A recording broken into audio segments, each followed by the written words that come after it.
नाही मी मगाशीच सांगितलं होतं होणार नाही होणार चलनबंदीच्या विषयावर होणार नाही. मी मगाशीच सांगितलं होतं की 6:30 वाजता सन्माननीय मुख्यमंत्री येणार आहेत.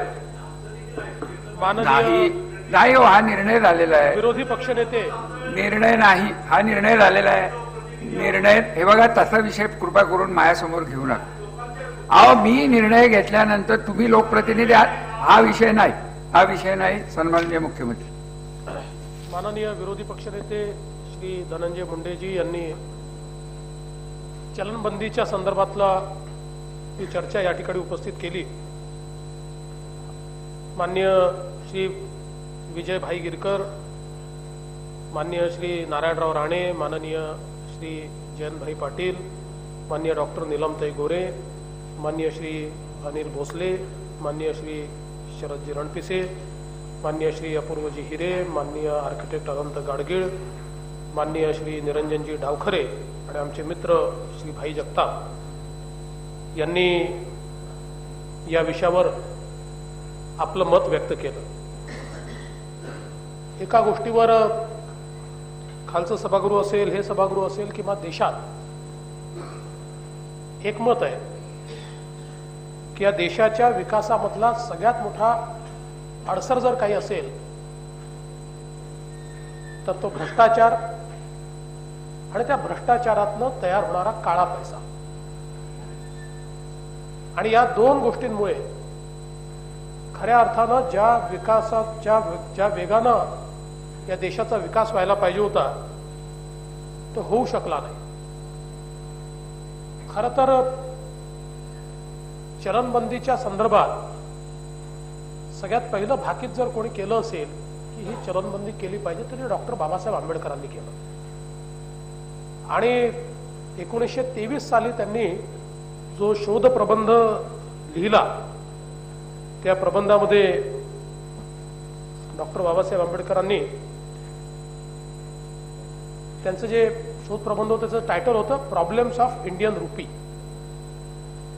आणि त्यावेळी त्यांनी हा सिद्धांत मांडला होता की रुपयाची ज्या प्रकारे व्यवहार आपण करतो, ज्या प्रकारे आपल्या व्यवहारामध्ये रुपयाचं चलन याची संख्या आपण वाढवलेली आहे, त्यामुळे यातनं मोठ्या प्रमाणात साठेबाजी, रुपयाची नोटांची साठेबाजी, काळा बाजार, काळा पैसा हा तयार होईल. आणि म्हणून in his book titled problems of Indian rupee ते असं म्हणतात की Indian currency should be replaced every 10 years to end the menace of hoarding of rupee and checking inflation. खरं म्हणजे या महामानवाला आपण सलाम केला पाहिजे की या देशासमोर काय प्रश्न येणार आहे 1923 साली त्यांच्या लक्षात होतं. आणि म्हणून त्यांनी ही सूचना मांडली होती की अशा प्रकारे डिमॉनिटायझेशन केलं पाहिजे आणि दर 10 वर्षांनी ते केलं पाहिजे. या देशामध्ये 2-3 वेळा डिमॉनिटायझेशन झालं ते देखील आपण या ठिकाणी बघितलं. मात्र 8 तारखेला रात्री देशाचे पंतप्रधान माननीय मोदीजींनी 500 आणि 1000च्या नोटा त्या ठिकाणी रद्द केल्या. आणि चलनबंदीतला आजवरच्या इतिहासातला सगळ्यात मोठा निर्णय हा माननीय मोदी साहेबांनी या ठिकाणी घेतला. हा निर्णय का महत्वाचा होता तर आपण जर एकूण विचार केला तर या देशामध्ये एकूण सर्क्युलेशन मध्ये जे चलन होतं ते 16.6 लाख कोटी रुपये होतं. आणि त्यातल्या 500 आणि 1000च्या ज्या नोटा होत्या या 14.2 लाख कोटी रुपये होत्या. म्हणजे 500 आणि 1000च्या नोटांमध्ये सर्क्युलेशन मध्ये असलेला जो पैसा होता हा 86% होता. जगाच्या इतिहासामध्ये खरं तर भारतीयांना सलामच केला पाहिजे की एका रात्रीमध्ये 86% नोटा रिप्लेस होऊन देखील या देशातल्या सामान्य माणसाने त्रास सहन केला. आणि या निर्णयातला पाठिंबा देऊन त्याच्या पाठीमागे देश उभा राहिला. कुठलीही बंडाळी, कुठलीही क्रांती, कुठल्याही विरोधाचा ज्याला आपण मोठा उद्रेक हा देखील या देशामध्ये झाला नाही। याचं कारण काय? ही चलनबंदी जी या ठिकाणी आपण केली याचं कारण काय? तर याच्या पाठीमागचे 4 उद्दिष्ट हे साधारणपणे माननीय पंतप्रधानांनी आणि रिझर्व्ह बँकेने आपल्यासमोर ठेवले। पहिले, देशातला काळा पैसा समाप्त करण्याकरता देशामध्ये जो काही कॅशचं सर्क्युलेशन आहे, जगाच्या पाठीवर सगळ्या देशांमध्ये लोकसंख्येचा हिशोब लावला तर सर्वात जास्त कॅश वापरणाऱ्या देशांमध्ये आपण दुसऱ्या क्रमांकावर आहे आणि नोटा छापल्या ते दुसऱ्या क्रमांकावर। आणि म्हणून याच्यामध्ये कॅशचा वापर कमी झाला पाहिजे। आणि तिसरं, देशामधली जी फेक करन्सी आलेली आहे, विशेषतः 2008 नंतर सगळे जे रिपोर्ट्स आपल्याकडे आहेत त्यात या देशामध्ये खूप मोठ्या प्रमाणात फेक करन्सी इन्फ्यूज झाली। ही फेक करन्सी त्या ठिकाणी संपवण्याकरता आणि हळूहळू व्यवहार कॅशलेस करण्याकरता या ठिकाणी हे डिमॉनिटायझेशन किंवा चलनबंदी ही करण्यात आली। आता हा सगळा निर्णय ज्यावेळेस घेतला त्यावेळी काय आपल्या देशाची अवस्था होती, तर या ठिकाणी जुलै 2010 मध्ये वर्ल्ड बँकेने एक रिपोर्ट दिला आणि तो रिपोर्ट आहे शॅडो इकॉनॉमीच्या बद्दल, काळ्या अर्थव्यवस्थेच्या बद्दल। कुठल्या देशामध्ये जीडीपीच्या किती टक्के अर्थव्यवस्था काळी आहे आणि त्याच्यामध्ये अतिशय वर आपला क्रमांक आहे आणि जवळजवळ 23% जीडीपीच्या 23% आमची अर्थव्यवस्था ही अनअकाउंटेड आहे, ती कुठेही अकाउंटमध्ये येत नाही, ती काळी आहे। त्याच्यामुळे त्याचे टॅक्सेस मिळत नाही, त्याचा कुठलाही फुटप्रिंट हा आपल्याकडे उपलब्ध नाही। आणि आपण जर विचार केला तर आपली टॅक्स एफिशियन्सी आणि ब्लॅक इकॉनॉमी याची जर तुलना केली तर टॅक्स एफिशियन्सी पेक्षा ब्लॅक इकॉनॉमी आपली मोठी आहे, अशा प्रकारची अवस्था आपल्याला या देशामध्ये पाहायला मिळते। आणि म्हणून या संदर्भात ही जी कारवाई झाली, ही कारवाई करत असताना आपण जर बघितलं तर देशामध्ये हा निर्णय या ठिकाणी घेतल्यानंतर जवळजवळ काळ्या पैशाच्या संदर्भातला जर आपण त्यातला भाग बघितला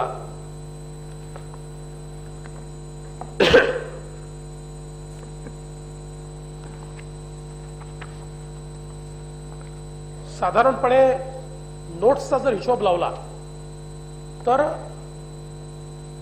43 lakh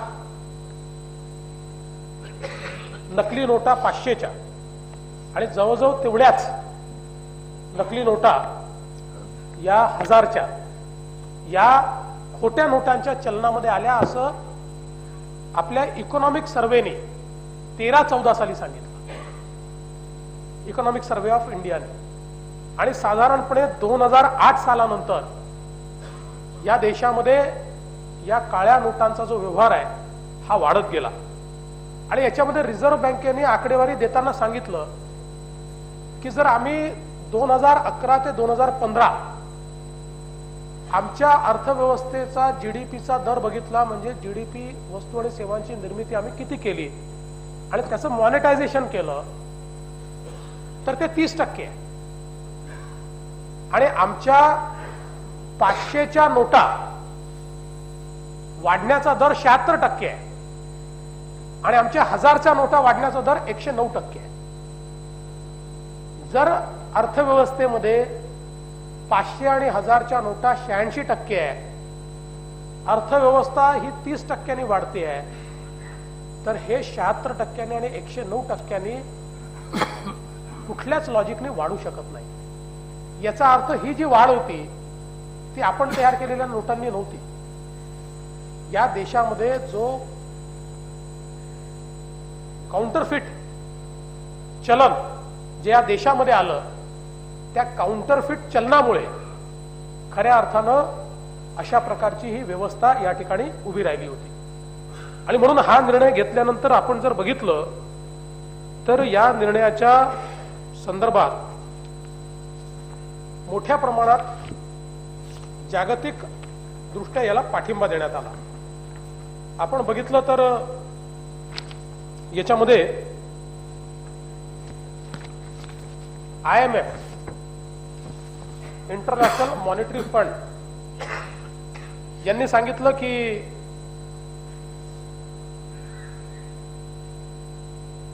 IMF spokesperson Gary Rice told reporters in Washington that the global body supports Modi government's measures to fight corruption and illicit financial flows in India.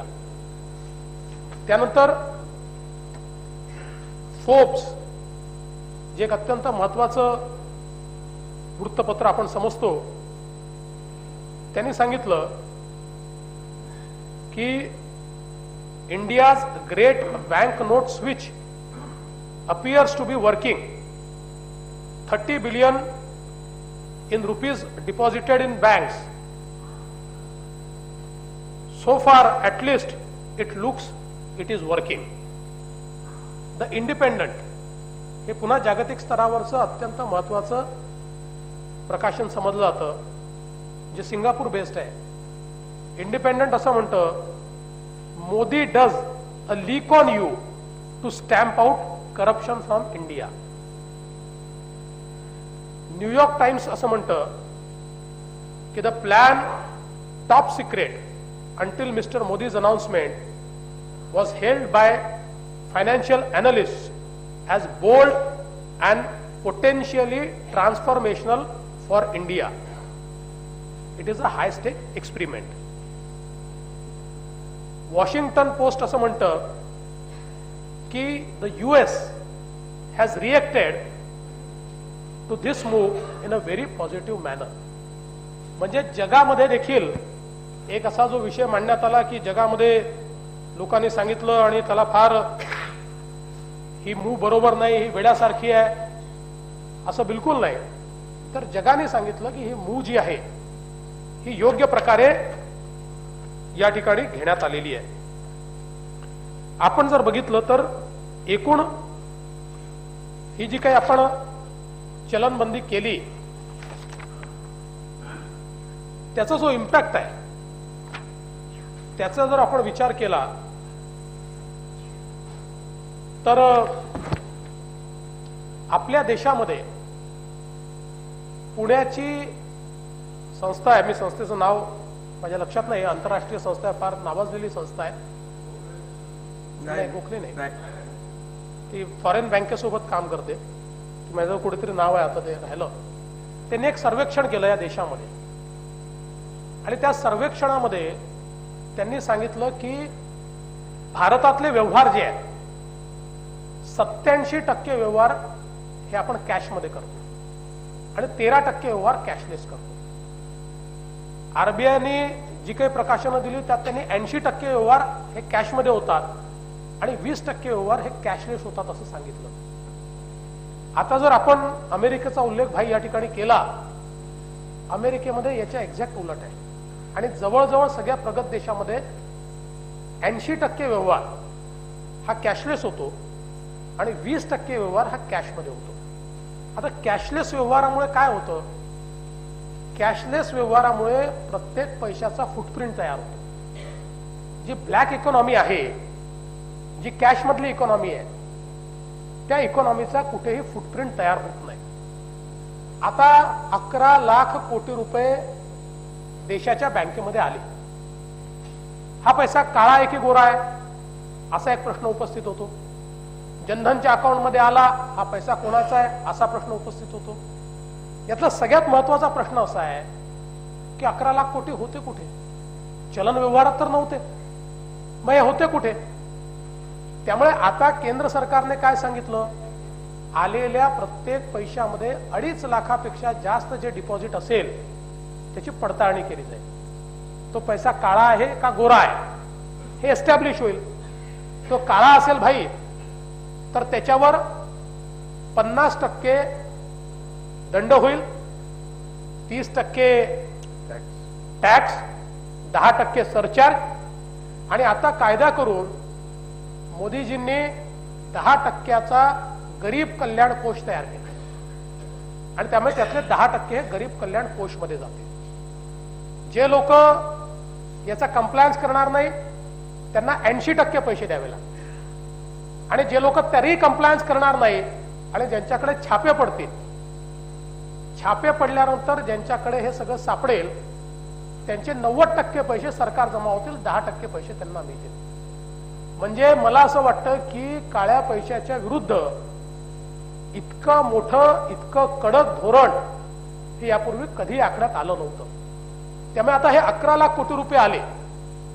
आता जनधनच्या अकाउंटमध्ये 74,000 कोटी रुपये आले.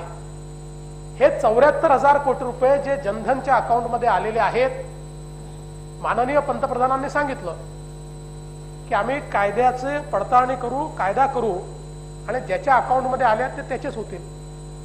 कारण जनधन मध्ये आले हे काही त्या व्यक्तीने टाकलेले सगळे पैसे नाही आहेत. जनधनचे अकाउंट तर आपण जे उघडले होते हे ज्यांच्या जो 0 बॅलन्स आहे त्यांच्या करता आपण बिना बॅलन्सचा हा अकाउंट उघडला होता. त्यामुळे हे 74,000 कोटी रुपये जे जनधनच्या अकाउंटमध्ये आलेले आहेत, काही लोक आपले ते स्मार्ट आहेत, त्यांनी जनधनवाल्यांना पकडलं, त्याला सांगितलं की बाबा रे हे तुझ्या याच्यात 5 लाख रुपये टाकतो, नंतर 2.5 मला दे, 2.5 तू ठेवून घे किंवा 2 तू ठेवून घे, 3 मी ठेवून घेतो. आता त्यातनं माननीय पंतप्रधानांनी काय सांगितलं गरीब माणसाला की तुला एकही पैसा काढू नकोस, आम्ही कायद्याने तो पैसा तुला देऊन देऊ. अनेक लोक असं म्हणतात की तुमची तयारी जरा याला कमी पडली. आता मला हा सवाल पडतो, डिमॉनिटायझेशन काय अनाऊन्स करून करायचं असतं का, की आता आम्ही डिमॉनिटायझेशन करणार आहोत, चलनबंदी होणार आहे, त्यामुळे आता तयारीला सुरुवात झालेली आहे, आता ही तयारी आम्ही करतो आहोत. साहेब, साधा आपण अर्थसंकल्प मांडतो तो 1 वर्षाचा असतो. तोही अर्थसंकल्प कॅबिनेटला 1 तास आधी आपण केवळ सादर करतो, त्यातल्या ठळक बाबी सांगतो, तिथे मान्यता घेतो आणि सभागृहात मांडतो. मग डिमॉनिटायझेशन सारखा अत्यंत महत्वाचा निर्णय, हा निर्णय जर तयारी करा, आधी सांगा, अशा प्रकारची तयारी करायचा अर्थ काय? त्याची जी तयारी करायला पाहिजे ती तयारी योग्य प्रकारे केली होती. आणि म्हणून माननीय पंतप्रधानांनी काय केलं, पहिल्यांदा जनधनची योजना आणली आणि या जनधनाच्या योजनेमध्ये 25 कोटी लोक, राणेसाहेब या ठिकाणी नाही, त्यांनी मगाशी प्रश्न उपस्थित केला होता, रणपिसे आपणही केला होता, 25 कोटी लोक जे बँकिंग सिस्टीमच्या बाहेर होते, म्हणजे त्यांचा फुटप्रिंटच नव्हता, अशा 25 कोटी लोकांना जनधनचं अकाउंट दिलं आणि त्या अकाउंट सोबत रुपये कार्ड दिलं. ज्याच्याजवळ जनधनचं अकाउंट आहे त्याच्याजवळ रुपये कार्ड आहे आणि हे आता पुन्हा रिव्हॅलिडेट देखील केलं जात आहे. काही लोकांनी ते वापरलं नाही, त्यामुळे ते पूर्ण कंप्लीट रिव्हॅलिडेट होत आहे. त्यामुळे आजच 25 कोटी गरीब असे आहेत की ज्यांना आपण कॅशलेस ट्रान्झॅक्शन मध्ये आणू शकतो, कारण त्यांच्याकडे आजच रुपये कार्ड हे आपण दिलेलं आहे. ही 2 वर्षाची तयारी. दुसरं काय केलं, दुसरं मोठ्या प्रमाणात डिजिटल इंडियाच्या माध्यमातून डिजिटल इन्फ्रास्ट्रक्चर देशामध्ये उभं केलं आणि या डिजिटल इन्फ्रास्ट्रक्चरच्या माध्यमातून हे जे कॅशलेस ट्रान्झॅक्शन आपल्याला करायचं आहे ते फॅसिलिटेट करण्याचा प्रयत्न आपण केला. आता खरं तर आपण जर बघितलं तर काळ्या पैशावर याचा हल्ला झाला का, तर 100% झाला. कारण 11 लाख कोटी रुपये जे आले कुठल्याही सिस्टीम मधनं आले असो, ते ब्लॅक मधनं आले का व्हाईट मधनं आले याचा निकाल लागणारच आहे. त्यातल्या प्रत्येक पैशावर आता टॅक्स द्यावा लागणार आहे, कुठला, ज्याचा दिलेला नाही, जो देय आहे. याचा अर्थ काय आहे, ज्या 11 लाख कोटी रुपयांपैकी जवळजवळ 7-8 लाख कोटी रुपयाचं फुटप्रिंट नव्हतं, तुम्हाला माहितीच नव्हता हा पैसा कुठे आहे, हा कोणाजवळ आहे, त्याचं फुटप्रिंट आज तुमच्याजवळ उपलब्ध आहे. तुम्ही ते ऍसर्टन करू शकताय, हा पैसा कुठनं आला, कोणाचा आला. आम्ही विचारू शकतो की दादा तुम्ही बँकेमध्ये 5 लाख रुपये भरले, कुठनं आले सांगा. दादा सांगू शकले आणि दादाने दाखवलं तर दादा टॅक्स कंप्लायंट होतील आणि दादांना टॅक्स भरायची आवश्यकता पडणार नाही. भाईंना आम्ही विचारू, भाई टॅक्स कंप्लायंट होतील. रावते साहेबांना विचारलं आणि रावते साहेब दाखवू शकले नाही. म्हणजे रावते साहेब दाखवू शकतील, उदाहरण म्हणून सांगतोय, पण रावते साहेब दाखवू शकले नाही, तर रावते साहेबांना टॅक्स पेवर व्हावं लागेल.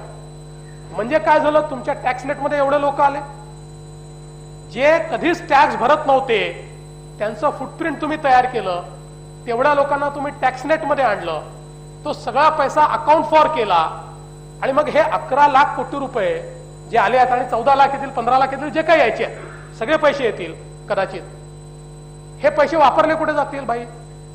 हे पैसे शेवटी गुंतवावेच लागतील. बँका करणार काय? आलेला पैसा हा बँक काही ठेवणार नाही, आणि लोक घरी पैसा ठेवणार नाहीत. म्हणजे आता बाबा समजा 1 जानेवारीला निर्बंध उठल्याबरोबर आपले पैसे काढून घरी लोक ठेवणार नाही आहेत. याचं कारण काय आहे? घरी पैसा कोण ठेवतो?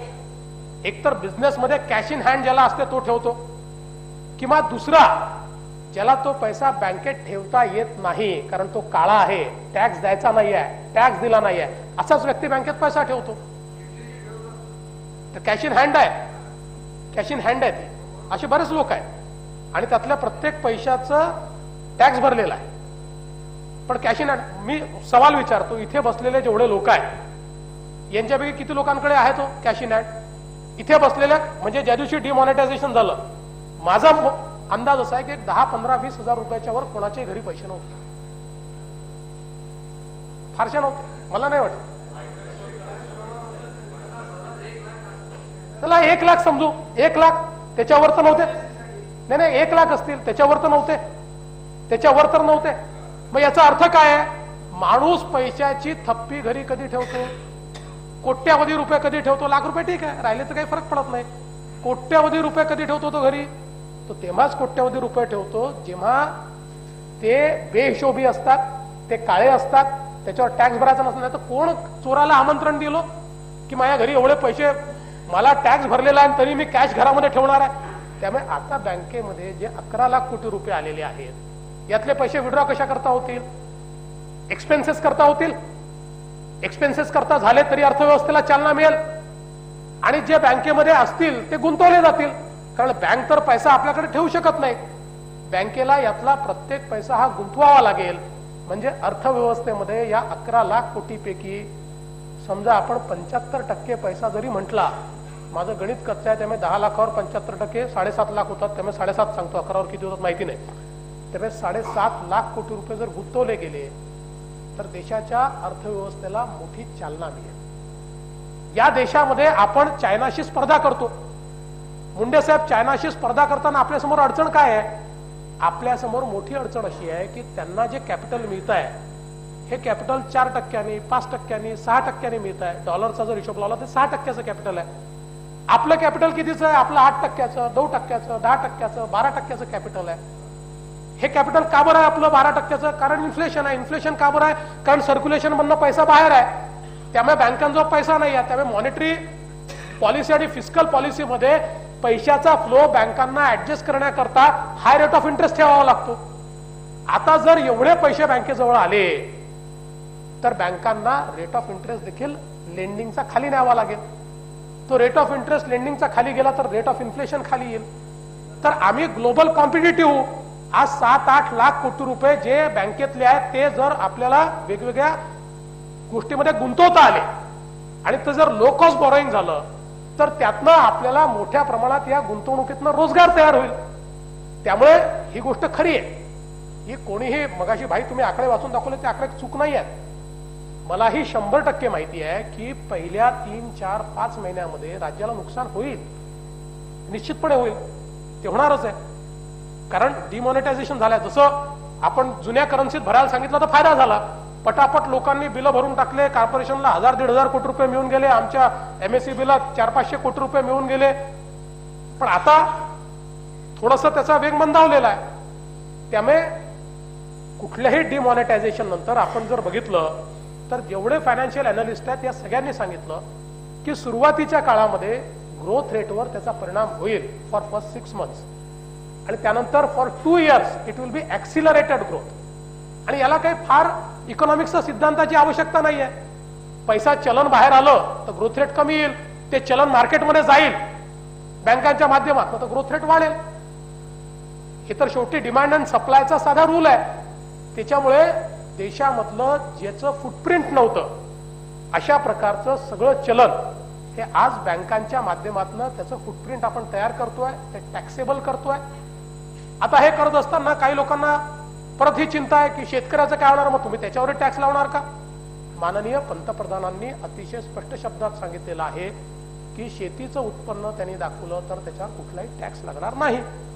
त्यामुळे त्याला चिंता करण्याचं कारण नाहीये. त्यामुळे आता ही सगळी जी प्रक्रिया झाली भाई, यात तुम्हाला, मला, संजय दत्त साहेबांना, आपल्याला कोणाला चिंता करायची आवश्यकता नाही. याच्यात चिंता कोणी केली पाहिजे? काळा पैसा असलेल्यांनी, भ्रष्टाचार करणाऱ्यांनी, आतंकवाद्यांनी, नक्षलवाद्यांनी, खोटे पैसे असणाऱ्यांनी, त्यांनी याच्यामध्ये चिंता केली पाहिजे. तुम्ही बघा भाई, या देशामध्ये 8 तारखेला डिमॉनिटायझेशन झालं. 9 तारखेपासून काश्मीरमध्ये दगड फेकण्याच्या घटना बंद आहे. एकही घटना घडलेली नाही 9 तारखेपासून. याचं कारण काय आहे की आपल्याला माहिती आहे पाकिस्तान स्पॉन्सर्ड होत्या, त्या पैसा वापरला जात होता. तो पैसा विड्रॉ झाल्याबरोबर या ठिकाणी आपण जर बघितलं तर demonetisation leads to highest ever surrender of Maoist in a month. आजपर्यंतच्या इतिहासात देशाच्या एका महिन्यामध्ये सर्वाधिक माओवाद्यांनी आत्मसमर्पण केलं डिमॉनिटायझेशन नंतर. शेवटी हा जो सगळा काळा पैसा त्यांनी जमा केला होता किंवा काउंटरफिट जो पैसा त्यांनी आणला होता, या चलनबंदीमुळे तो पैसा ते वापरू शकत नाही. त्याच्यामुळे याचा थेट असर तर त्यांच्यावर निश्चितपणे झालाच. आतंकवाद्यांवर, नक्षलवाद्यांवर आपल्याला माहिती आहे की एक छत्तीसगड डीजीने तयार केलेला रिपोर्ट आहे जो माननीय व्यंकय्या नायडूंनी कोट केला, आणि त्यांचं एस्टिमेशन असं आहे की साधारणपणे माओवाद्यांना 6,500 कोटी रुपयाचं नुकसान झालंय या डिमॉनिटायझेशनमुळे. म्हणजे जे त्यांनी पैसे जमिनीत वगैरे गाडून बिडून ठेवले होते, 6,500 कोटी रुपयाचं नुकसान झालेलं. तर मला असं वाटतं की आपण ज्यावेळी एक अत्यंत महत्वाचा निर्णय या ठिकाणी घेतो तर त्या निर्णयाचे काही परिणाम हे निश्चितपणे असतात आणि आपल्याला ते परिणाम थोडेसे तर भोगावे लागतीलच. आता आपण जर आपलं घर बांधायला घेतलं तर असं तर म्हणता येत नाही की मी तिथेच राहील, माझं घर तोडून बांधलं पाहिजे पण मी इथनं हलणार नाही, असं नाही घर बांधतायत. घर बांधायला घेतलं तर थोडंसं बाहेर जावं लागतं. साधी रंगरंगोटी करायला घेतली तर बाहेर थांबावं लागतं. इथे तर 85-86% चलन हे पूर्ण तुम्ही विड्रॉ करताय आणि नवीन चलन त्याच्यामध्ये टाकताय. धनंजय मुंडे साहेबांनी, माननीय विरोधी पक्षनेत्यांनी सांगितलं किती लोक मृत्युमुखी पडले, त्याचं दुःख आहेच आणि तुम्ही त्याला श्रद्धांजली वाहिली, चांगलं केलं, वाहिलीच पाहिजे. आपल्या सगळ्यांना त्याच्याबद्दल फार संवेदना आहे. कुठल्या सरकारला हे वाटत नाही की अशा प्रकारे लोक मृत्युमुखी पडले पाहिजे. पण या संदर्भात शेवटी हे परिवर्तन होत असताना त्याच्यामधल्या ज्या काही अडचणी आहेत त्या अडचणी किती आणि त्यातनं होणारे फायदे किती, या दोन्ही गोष्टींचा ताळमेळ आपल्याला लावावा लागेल. आता आपण जर या ठिकाणी विचार केला तर साधारणपणे हे जे कॅशलेस ट्रान्झॅक्शन आपण म्हणतोय, तर भाई आपण जे म्हणाला कॅशलेसचा अर्थ कॅशच वापरायची नाही असं नाही आहे. असं कुठलाच देश नाही आहे झिरो कॅश. कॅशलेसचा अर्थ असा आहे की जास्तीत जास्त पैसा हा वायर ट्रान्सफर झाला पाहिजे, तो कार्ड ट्रान्सफर झाला पाहिजे, तो मोबाईल ट्रान्सफर झाला पाहिजे. म्हणून माननीय मोदीजींनी ज्यावेळी जनधनची योजना आणली त्यावेळेस त्यांनी काय सांगितलं? त्यांनी असं सांगितलं की आम्हाला जाम ट्रिनिटी तयार करायची. जनधन, आधार आणि मोबाईल, अर्थव्यवस्थेचा कणा, हे 3 गोष्टी राहतील.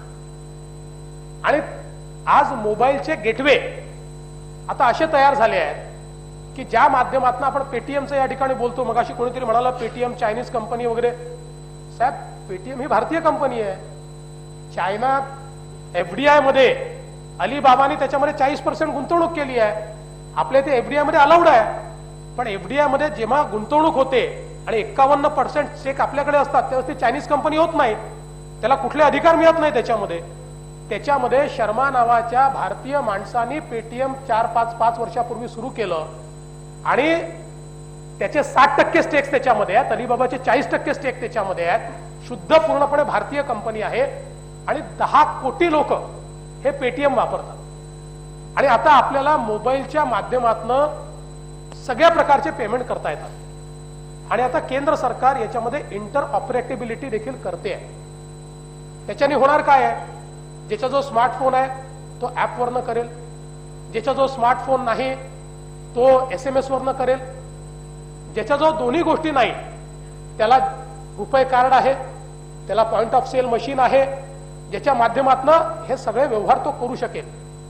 आणि आपण जर बघितलं तर याच्यामध्ये आम्ही राज्य सरकार म्हणून जो काही एक रोडमॅप मी पुढे सांगणार आहे त्याच्यामध्ये सगळ्यात महत्वाचा निर्णय काय घेतलाय की पेटीएम किंवा SBI बडी या प्रॉडक्ट्सवर आम्ही का अवलंबून राहावं आणि म्हणून आम्ही महाराष्ट्राचं आपलं स्वतःचं महावॅलेट तयार करतो, जे आपलं सरकारचं स्वतःचं असेल. देशातलं पहिलं राज्य महाराष्ट्र असेल की जे महावॅलेट तयार करेल आणि या वॅलेटचा उपयोग करून संपूर्ण बँकिंग हे मोबाईलवर करता येईल, संपूर्ण खरेदी विक्री सगळं करता येईल. आज आपण आपल्या रेशनच्या सगळ्या दुकानांना पॉज देतोय, पॉइंट ऑफ सेल डिव्हाइस देतोय. ह्या सगळ्या दुकानांना POS दिल्यानंतर त्यांना बँकिंग करस्पॉन्डंट म्हणून आपण घोषित करू शकतो. बायोमेट्रिकची सिस्टीम आहे, हे पॉज जे आहेत हे पूर्णपणे कॅशलेस, त्यांना बँकिंग करस्पॉन्डंट म्हणून काम करता येऊ शकतं. अशा प्रकारची व्यवस्था आपण उभी करू शकतो, ती करणार आहोत आपण, कारण पॉज डिव्हाइस आपण त्यांना देतो. आपले 30,000 आपले सरकार सेवा केंद्र आपण सुरू करतोय. पहिल्या टप्प्यात 18,000 होते, मग ते 22,000 आले, आता आम्ही 30,000 प्रत्येक ग्राम, छोटी असो मोठी असो, प्रत्येक ग्रामपंचायतीमध्ये आपले सरकार सेवा केंद्र आणि या आपले सरकार सेवा केंद्राला आम्ही पॉज देतो. त्याच्या माध्यमातून त्यांनाही आम्ही बँकिंग करस्पॉन्डंट घोषित करतो. मायक्रो ATMचं पूर्ण काम हे प्रत्येक ग्रामपंचायतीमध्ये ही जी काही आपले सरकार सेवा केंद्र आहेत त्याच्या माध्यमातून करता येईल आणि कम्प्लीट कॅशलेस ट्रान्झॅक्शन जे करायचं आहे ते त्या ठिकाणी करता येईल. अनेक लोक असं म्हणतात की कनेक्टिव्हिटीचं काय, ग्रामीण भागात कनेक्टिव्हिटी नाही आहे. खरं म्हणजे महाराष्ट्र एकमेव असं राज्य आहे की ज्याच्यामध्ये मोबाईल टेलिफोनीची डेन्सिटी ही 93% आहे, 93%, एवढी कुठेच नाही आहे. आणि ज्या ठिकाणी कनेक्टिव्हिटी नाही तिथे तंत्रज्ञानाचा वापर आपल्याला करता येऊ शकतो. आपल्याला माहिती आहे की अरिसालमध्ये जे माल नरिशमेंटचं म्हणजे कुपोषणाचं ची राजधानी एकेकाळी आपण समजत होतो, त्या ठिकाणचा प्रॉब्लेम कनेक्टिव्हिटी होता. तिथे लाईट अजून पूर्णपणे जात नाही, तिथे मोबाईल त्या ठिकाणी जात नाही. तिथे आम्ही मायक्रोसॉफ्ट सोबत व्हाईट फाय टेक्नॉलॉजी वापरली, म्हणजे टीव्हीचा जो स्पेक्ट्रम असतो त्यातली जी उरलेली जागा असते त्याला व्हाईट स्पेस म्हणतात. त्या व्हाईट स्पेसचा उपयोग करून 28 गावं आम्ही त्या ठिकाणी कनेक्टिव्हिटी नेली. आज त्या ठिकाणी ATM आहे, मोबाईल नाही चालत साहेब, ATM चालतो. आज त्या ठिकाणी सगळ्या प्रकारचे बँकिंग व्यवहार होतात. तिथली अंगणवाडी स्मार्ट झाली आहे, तिथली शाळा स्मार्ट झालेली आहे, तिथलं प्राथमिक आरोग्य केंद्र स्मार्ट झालेलं आहे. आणि त्याच्यासोबत आता या सगळ्या गोष्टीचा उपयोग करून त्या ठिकाणी हे जे व्हर्च्युअल मार्केट्स आहेत त्याच्या ज्या कंपन्या आहेत, अलिबाबा सारखी कुठली ती कंपनी, अमेझॉननी तिथल्या लोकांना या कनेक्टिव्हिटीचा वापर करून एक प्लॅटफॉर्म दिला, ज्या प्लॅटफॉर्मवर तिथले लोक, आदिवासी लोक आपल्या ज्या वस्तू तयार करतात त्या ऑनलाईन विकतायत आणि गेले 6 महिने विक्री सुरू आहे. त्यामुळे हे जे ट्रान्सफॉर्मेशन आहे, डिजिटल ट्रान्सफॉर्मेशन आहे, हे स्वीकारावं लागेल आपल्याला आणि त्यातनं आपल्याला कॅशलेस व्हावं लागेल. अरिसाल, मेळघाटमध्ये अरिसाल, म्हणजे आपल्याला माहिती आहे ना, अरिसाल हे सगळ्यात गाजलेलं गाव आहे. त्यामुळे टेक्नॉलॉजीने आपल्याला आता ही संधी दिली आहे की आपण अशा प्रकारच्या व्यवस्था उभ्या करू शकतो. आता याचा फायदा कोणाला आहे? असं आहे की काही लोक असं म्हणाले की श्रीमंत माणूस कोणी रांगेत दिसला नाही. खरं आहे ते, म्हणजे फक्त राहुल गांधी एक रांगेत काही काळ दिसले, बाकी तर कोणी दिसलं नाही रांगेत, कारण तो आधीच कॅशलेस आहे. नाही, ते रांगेत होते ना काही वेळ. हा, मग तेच मी सांगितलं, बाकी नाही दिसले कोणी. तर लोकांचा आरोप आहे नाही दिसले म्हणून, तेच मी सांगतो. कारण ते कॅशलेसच आहे आणि त्यांना तो प्रश्न कोणाचा आहे? आज प्रश्न लहान माणसाचा आहे. आणि या लहान माणसाची अवस्था काय आहे? जर तुम्ही कॅशलेस झाले तर आज आमचा जो मजूर आहे, या मजुराला तुम्ही कितीही GR काढले भाई, तरी त्याला त्या ठिकाणी मिनिमम वेज ही दिली जाते का? सगळीकडे दिली जात नाही. रोजचे त्याच्या कंप्लेंट आपल्याकडे असतात. ही कंप्लेंट काय? कारण त्याला दिल्या जाणाऱ्या वेजचं फुटप्रिंट नाही आहे. कॅशलेस ट्रान्झॅक्शन झाल्यानंतर जर त्याला इलेक्ट्रॉनिकली किंवा त्याच्या अकाउंटमध्ये वेज द्यावी लागली, त्याचं फुटप्रिंट तयार होईल. त्यातही काही लोक भानगडी करतील, पण ते फुटप्रिंट असल्यामुळे त्या भानगडी शोधणं आपल्याला सोपं जाईल. आज तर त्याच्याकडनं सही घेतली आणि तेवढे पैसे दिले दाखवलं तर तो व्यवहार झाल्याचं आपल्याला मान्य करावं लागतं. त्यामुळे या कॅशलेस व्यवहारातनं हा जो मजूर आहे याला त्याचा फायदा होणार. या कॅशलेस व्यवहारातनं आज आपण ज्यावेळी हमी भाव घोषित करतो, हे हमी भाव घोषित केल्यानंतर दरवर्षीची तक्रार असते की हमी भावापेक्षा कमी भाव, त्याच्यात खरेदी झाली, खेळा खरेदी झाली. आता ही खेळा खरेदी, हमी भावापेक्षा कमी भावातली खरेदी, याचं फुटप्रिंट नाही आपल्याकडे. त्यामुळे कोणी तक्रार केली, खरं म्हणजे हमी भावापेक्षा कमी भाव जर दिला असेल तर तो कायदेशीर गुन्हा आहे. नोंदवू शकतो का आपण? नाही नोंदवू शकत, कारण त्याचं फुटप्रिंट नाही आहे. पण तेच जर ट्रान्झॅक्शन हे कॅशलेस झालं, हे ट्रान्झॅक्शन जर इलेक्ट्रॉनिक पद्धतीने झालं, हे अकाउंटमध्ये झालं, तर शेतकऱ्यांनी कंप्लेंट केल्याबरोबर आपण त्या फुटप्रिंटच्या आधारावर खरंच हमी भाव दिला होता की नाही याची पडताळणी करू शकू. त्यामुळे मुळामध्ये कॅशलेस ट्रान्झॅक्शनचा फायदा हा श्रीमंतांना नाही आहे, हा गरीबालाच आहे. कारण सगळ्यात जास्त पिळवणूक ही ब्लॅक इकॉनॉमीमध्ये जर कोणाची होत असेल तर जो त्या इकॉनॉमीवर जगतो आहे, म्हणजे जे त्या इकॉनॉमीचा फायदा घेतात ते नाही, ते खुश आहेत, पण जो त्या इकॉनॉमीवर जगतो आहे त्याच्यावर सगळ्यात मोठा त्याचा परिणाम आहे. आणि म्हणून हे सगळे व्यवहार जे आहेत, हे व्यवहार या माध्यमातून निश्चितपणे आपण या ठिकाणी आपल्या सगळ्या व्यवहारांमध्ये आणू शकतो. आणि दुसरं असं आहे की काही लोक असं म्हणतात करप्शनच्या बद्दल की बाबा ते काय पैसा राहायला कुठे आहे, सगळा तर रिअल इस्टेटमध्ये गेला. आता त्यातही दोन गोष्टी आहेत. पहिलं असं आहे की पंतप्रधानांची आता दुसरी नजर त्याच्यावरच आहे, त्यांनी सांगितलं आहे. आणि बेनामी ऍक्ट मध्ये ऑलरेडी त्यांनी त्याच्यामध्ये जे काही बदल करायचे आहेत ते केले आहे. त्यामुळे याचा पार्ट 2 हा बेनामीच आहे. पण आपल्या इथे बार्टर सिस्टीम नाही आहे. हा पैसा जो गुंतवला जातो तो पहिले कॅशमध्ये जनरेट होतो. लाच जी दिली जाते ती कॅशमध्ये जाते आणि त्यातनं ते गुंतवली जाते. त्यामुळे कॅश जनरेट करायची जी काही परिस्थिती आहे तीच जर आपण थांबवली, कॅश तेवढी जनरेटच आपण होऊ दिली नाही, तर तो पैसा हा काळा पैसा किंवा भ्रष्टाचाराचा पैसा हा मिळणार नाही आणि त्यातनं ही मत्ता विकत घेता येणार नाही. आणि म्हणून या सगळ्या व्यवहारातनं म्हणजे लोकांच्या प्रवृत्ती तर असतातच. म्हणजे एक महाभाग निघाला ना की त्यांनी लगेच सांगितलं की 35,000 का 35,00,000 रुपये नवीन याच्यात लाच मागितली, पकडला गेला. म्हणजे असे प्रवृत्ती काही एका दिवसात संपत नाहीत. त्यामुळे डिमॉनिटायझेशन झाल्याच्या 8व्या दिवशी 35,000ची लाच नवीन नोटामध्ये घेणारा महाभाग देखील आपण बघितला. पण त्याच्यावर आपण कर्ब करू शकतो. आज या माध्यमातून सप्लाय जर नोटांचा कमी झाला तर त्यातनं अशा प्रकारे लाच आणि त्या लाचेतनं हे जे काही काळ्या पैशाचं जनरेशन आहे किंवा त्यातनं ती गुंतवणूक आहे ही मोठ्या प्रमाणात त्याच्यावर आळा आपण आणू शकतो. आता अनेक लोकांनी या ठिकाणी मांडलं की ते विदेशातल्या पैशाचं काय झालं आणि तो पैसा येणार होता तो का आला नाही. खरं म्हणजे ज्यांनी ज्यांनी मांडलं त्यांनी एक बोट असं आणि 4 बोट अशी ठेवायला पाहिजे. त्याचं कारण काय आहे की विदेशातनं पैसा परत आणण्याकरता कुठले इन्स्ट्रुमेंट्स नव्हते. 2004 साली युनायटेड नेशन्सनी पहिलं कन्व्हेन्शन घेतलं आणि त्या कन्व्हेन्शन मध्ये ट्रान्सपरन्सी करता सगळ्या सिग्नेटरी देशांनी आपापल्या देशामधले फॉरेन अकाउंट्स जे सिग्नेटरी देशात त्यांना दिले पाहिजे अशा प्रकारचा निर्णय 2004 साली झाला. भारताने 2004 साली त्याच्यावर सही केली.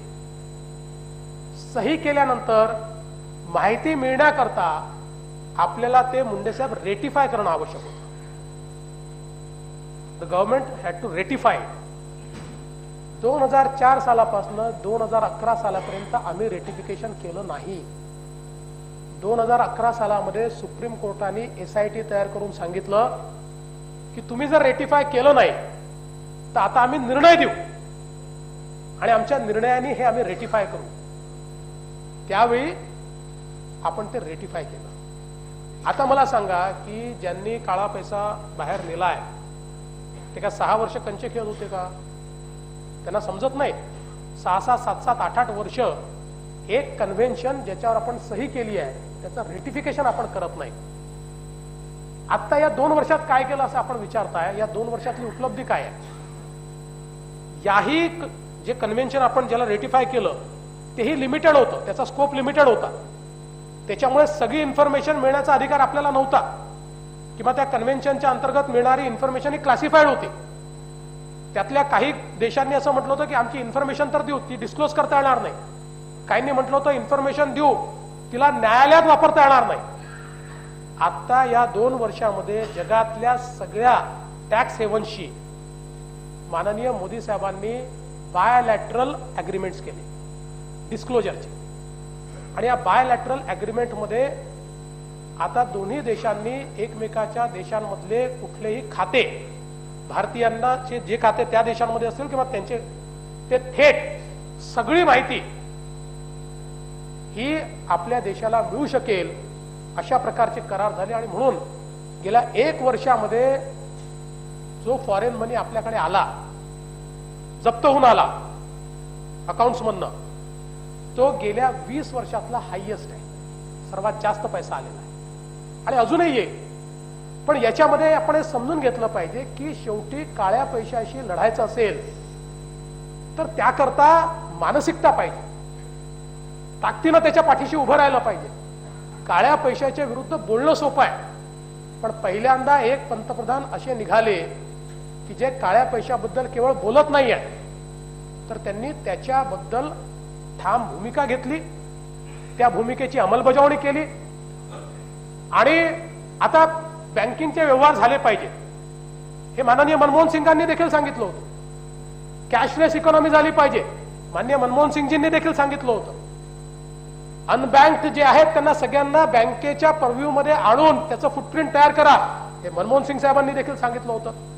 मनमोहन सिंग साहेब अर्थतज्ञ होते, त्यांनी आर्थिकदृष्ट्या योग्य सांगितलं. मोदी साहेब कर्मयोगी आहेत, त्यांनी ते करून दाखवलं. हा त्यातला प्रमुख फरक आहे. आणि म्हणून मला असं वाटतं की एक अतिशय मोठी लढाई या माध्यमातून सुरू झाली आहे. आता राज्य सरकारने देखील या ठिकाणी हे सगळं झाल्यानंतर काही प्रोएक्टिव्ह स्टेप्स घेतल्या. जवळजवळ प्रत्येक 1 दिवस आड मी स्वतः आणि मुनगंटीवार साहेब आम्ही केंद्र सरकारशी बोलत होतो, राज्य सरकारच्या अधिकाऱ्यांशी बोलत होतो. ज्या ज्या काही अडचणी समोर येत होत्या त्या दूर करत होतो. मग टोलचा विषय होता तर आपण 2 तारखेपर्यंत टोल सस्पेंड केला. आपण मोठ्या प्रमाणात जे शेतकऱ्यांचं फॅसिलिटेशन आहे, म्हणजे या ठिकाणी मला आपल्याला आकडेवारी सांगितली पाहिजे की विशेषतः अनेक लोकांचा समज असा आहे की या डिमॉनिटायझेशन नंतर शेतकऱ्यांवर त्याचा मोठा आघात झाला. काही प्रमाणात कदाचित झाला असेल, तो प्रत्येकावरच झालाय, नाही झाला असं नाहीये. पण आकडे काय सांगतात बघा की APMC मधला अरायवल आपण जर बघितलं तर कुठल्या कालावधीतलं सांगतो, 8 नोव्हेंबर ते 3 डिसेंबर, म्हणजे डिमॉनिटायझेशन झाल्यानंतर. हे जर मागच्या वर्षीशी आपण तुलना केली तर मागच्या वर्षी ते होतं 1,51,00,000 क्विंटल.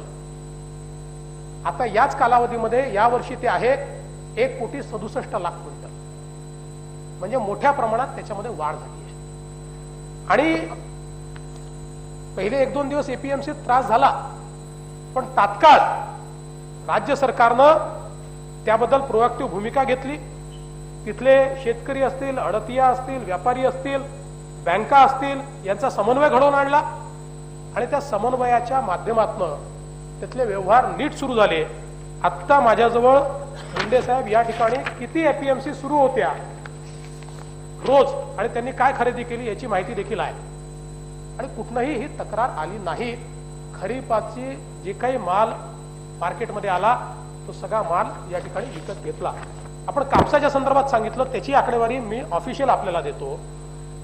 मागच्या वर्षी या कालावधीमध्ये जे मार्केट प्राइस आपल्याला उपलब्ध आहे ते 4,000 रुपये आणि यावर्षी ते 4,700 पासून 5,300 पर्यंत आणि डिमॉनिटायझेशन नंतर आहे, आधीच सांगत नाही.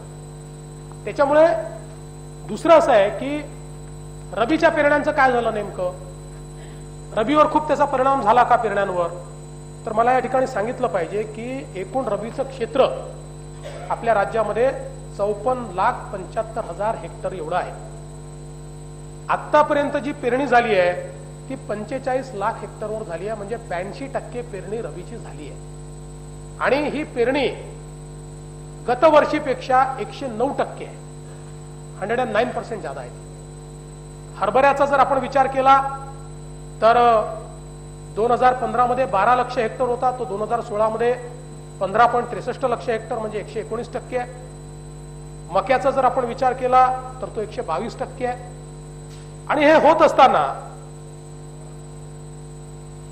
जे कर्जाचं वाटप आहे ते देखील 400 कोटींनी जास्त झालं आहे. अर्थात अडचणी नाहीत का, तर अडचणी आहेत. कारण जिल्हा बँकेतनं पैसे विड्रॉल न झाल्यामुळे शेतकऱ्यांना अडचणी येत होत्या. तात्काळ आम्ही बँकर्सला बोलवलं, एसबीआयने त्याच्यात पुढाकार घेतला. एसबीआयने एक छोटासा फॉर्म तयार करून दिला. आपल्या इथे कुठल्याही गोष्टी रजिस्टर्ड डीलरकडनंच घेता येतात. रजिस्टर्ड डीलरलाच आपल्या इथे विकण्याचा लायसन्स आहे. त्या सगळ्या रजिस्टर्ड डीलरची आम्ही यादी तयार केली. ती यादी बँकेला अकाउंट नंबर सहित दिली. एक छोटासा फॉर्म बँकेने तयार केला. तो फॉर्म जिल्हा बँकेमध्ये दिल्यानंतर अकाउंटमधनं त्याच्या अकाउंटात थेट ट्रान्सफर होत आहे आणि त्यातनं लोकांची खरेदी होते आहे आणि या खरेदीच्या माध्यमातून आज लोकांनी रबीच्या पेरण्या केल्या. आता याच्यात 100% सगळ्यांचं सॅटिस्फॅक्शन झालं असेल का, तर ते होऊ शकत नाही. कारण सिस्टीम बदलली आहे. सिस्टीम जेव्हा बदलते त्यावेळेस त्याच्या अडचणींचा सामना तर आपल्याला करावाच लागतो. तो शेतकऱ्यांना देखील करावा लागला. पण हे सगळं होत असताना एका गोष्टीचा आपण निश्चित या ठिकाणी विचार केला पाहिजे की देशातली जनता त्रास सहन करायला तयार आहे, ती करते आहे आणि जनता या संपूर्ण जो काही निर्णय आहे त्या निर्णयाचं समर्थन करते आहे. मोठ्या प्रमाणात समर्थन. परवा पुण्याला मोर्चा निघाला होता, एवढा मोठा मोर्चा होता पुण्याला. कुठे आर्किटेक्ट साहेब आपण बघितलं आणि त्या मोर्चामध्ये अनेक लोकांचे इंटरव्ह्यू, म्हणजे गरीब गरीब लोकांचे इंटरव्ह्यू टीव्हीवर मी स्वतः देखील बघितले. त्या इंटरव्ह्यू मध्ये ते काय सांगत होते, ते असं म्हणत होते की ठीक आहे थोडा त्रास झाला तर काय फरक पडतो, पण देशामधलं करप्शन संपलं पाहिजे, काळं धन संपलं पाहिजे, ही मानसिकता होती. एका टीव्हीवर मी स्वतः बघितलं, एकाच लाईनीमध्ये 2 लोक उभे होते, म्हणजे अनेक लोक होते, त्यातला 2 लोकांचे इंटरव्ह्यू घेतले. त्यातला एक जण असं म्हणाला की अहो ज्यांनी काळा पैसा कमवला ते तर खुश आहे, ते घरी बसले आहे.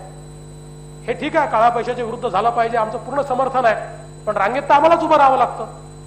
त्याची भूमिका बरोबर होती.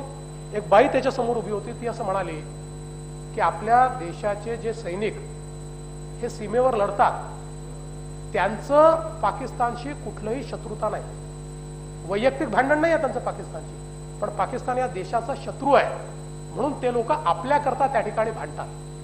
मग आज देशातला काळा पैसा संपत असेल, देशातल्या नकली नोटा संपत असतील, तर आपल्याला रांगेत उभं राहावं लागलं तर काय वाईट आहे. मी नाही म्हणालो की बाई, दोन्ही इंटरव्ह्यू एकाच टीव्हीने दाखवले, एकाच वेळी दाखवले.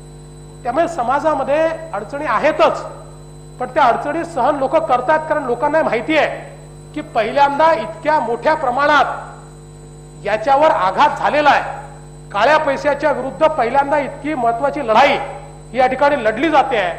आणि म्हणून सभापती महोदय, राज्य सरकारने देखील या संदर्भातली आपली स्ट्रॅटेजी मी मगाशी सांगितलं की आम्ही तयार केली आहे. एकीकडे महावॅलेट तर आम्ही करतोच आहोत. आता आपल्याला माहिती आहे की टेक्नॉलॉजीचं कसं आहे की जेव्हा मोबाईल आला आपल्याला लाल बटन हिरवं बटनच यायचं, पण आज ग्रामीण भागातला मुलगा देखील आपण गावातून निघायच्या आधी व्हॉट्सअपवर आपलं चित्र पाठवतोय. त्यामुळे लोक बदलतात, निश्चितपणे टेक्नॉलॉजी एम्ब्रेस करतात.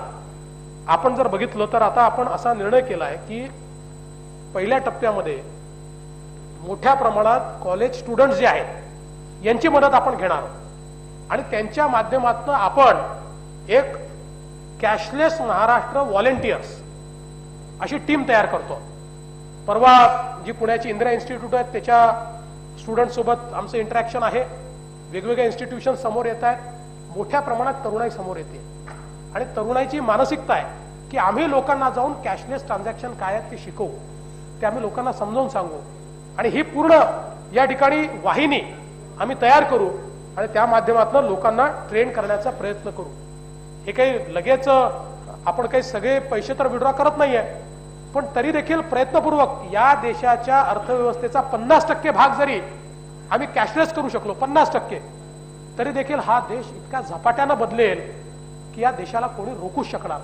आणि म्हणून मला असं वाटतं की महाराष्ट्राने याच्यामध्ये मोठ्या प्रमाणात पुढाकार घेतला पाहिजे आणि राज्य शासन देखील आता सगळ्या प्रकारचे आमचे पेमेंट गेटवेज आम्ही तयार केलेले आहेत. त्याच्यावरचं कमिशन आम्ही रद्द करतो आहे, सगळं कॅशलेस करतोय. म्हणजे आता पीडब्ल्यूडीच्या कॉन्ट्रॅक्टरला आम्ही पैसा तर अकाउंटला देतो, पण पलीकडे तो कॉन्ट्रॅक्टर सगळा कॅशमध्ये व्यवहार करतो. आता आम्ही त्याच्यावरही बंधन टाकणार आहे की त्यांनीही पुढचे पैसे हे अकाउंटला दिले पाहिजे, म्हणजे मग त्या कामगारालाही तो प्रामाणिकपणे ते पैसे देईल आणि आपल्याकडे रजिस्टर्ड असल्यामुळे या कॅशलेस अर्थव्यवस्थेचा भाग तो बनेल. मला असं वाटतं की इतक्या मोठ्या प्रमाणात हे सगळे बदल होत आहेत. हे बदल होत असताना जो काही त्रास आहे तो निश्चितपणे आहे, पण तो सहन करायची समाजाची मानसिकता आहे आणि संपूर्ण भारताने विरोधी पक्षासहित पक्षनेत्यासहित सगळ्यांनी मला असं वाटतं की या ट्रान्सफॉर्मेशनला सहकार्य करण्याची आवश्यकता आहे. एकत्रितपणे हा देश काळ्या पैशापासनं विरहित, भ्रष्टाचारापासनं विरहित करण्याची मानसिकता या सभागृहातनं बाहेर जावी, अशा प्रकारची विनंती या सभागृहाला मी करतो आणि माझं बोलणं संपवतो.